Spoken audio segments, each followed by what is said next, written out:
Michella Chester here for NCAA Digital, and I have my picks for the 8 teams that will make it to Oklahoma City for the 2022 Women's College World Series.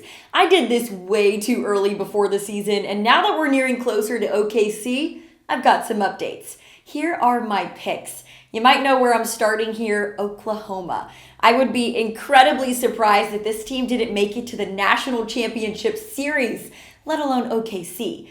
Not only one of the most dangerous offenses in the history of softball, but a pitching staff that has been lights out all season, led by Jordy Ball and Hope Trotwine. They lead the NCAA as a team in batting average and homers and ERA. The whole package. I don't think I need to explain myself here, so let's move on. Next, I've got FSU. This team continues to impress me, and I think they've got a case to make it back to where they left off last season, finishing runner-up in 2021. The Noles have an airtight defense, leading the nation with a .983 fielding percentage, 6 players hitting above 300. And Michaela Edenfield has been an incredible addition for them with 16 homers. Lonnie Alameda has an impressive group here. Next, I've got UCLA making it back to OKC. These first 3 teams I mentioned, the top 3 in win percentage right now. The Bruins held OU to just 4 runs at the beginning of the season and went to extras with FSU. The Bruins have an elite pitching staff led by Megan Faremo, who we could see back in OKC after missing last year. They are second in the NCAA in ERA and lead in strikeout to walk ratio. Pitching goes the distance, and they have an incredibly experienced lineup that has been here before. Just one freshman, Savannah Pola, who has been lights out all year. Next up, I am easily going with Arkansas to advance to the Women's College World Series.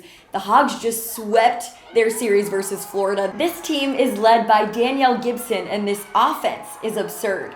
3 players are hitting over 400 with Gibson, Hannah Gamble, and Linny Malkin. 4 of them have double-digit homers.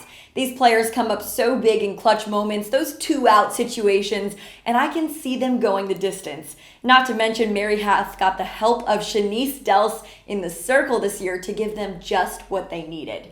All right, I'm picking Virginia Tech next. They've been so impressive this season. 2 wins over FSU, including a 23-9 rout. Keely Richard has been a star for the past few years, and she finally got another arm to help give them an edge with freshman Emma Lemley. Offensively, they're firing on all cylinders. Emma Ritter, Cameron Fagan. I can 100% see the Hokies making it to OKC. Bama is my next pick. I'm banking on Montana Fouts bringing this group back to OKC. They have the pieces they need in the circle with Fouts and Lexi Kilfoyle, and have had great production from their freshmen in the lineup with Megan Bloodworth and Dallas Goodnight. 2 big wins over Virginia Tech, very close loss to FSU.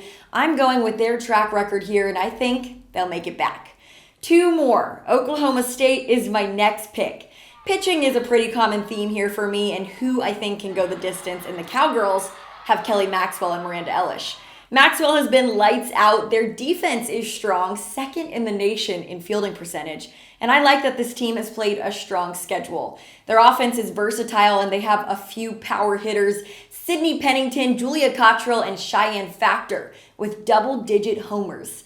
Last but not least, you could go so many ways here, but I'm going with another team out of the ACC, Duke. This is a team that ranks high in a lot of statistical categories in the NCAA, 6th in batting average, 11th in ERA, right behind Virginia Tech. They're in the top 10 in homers, on-base percentage, and scoring.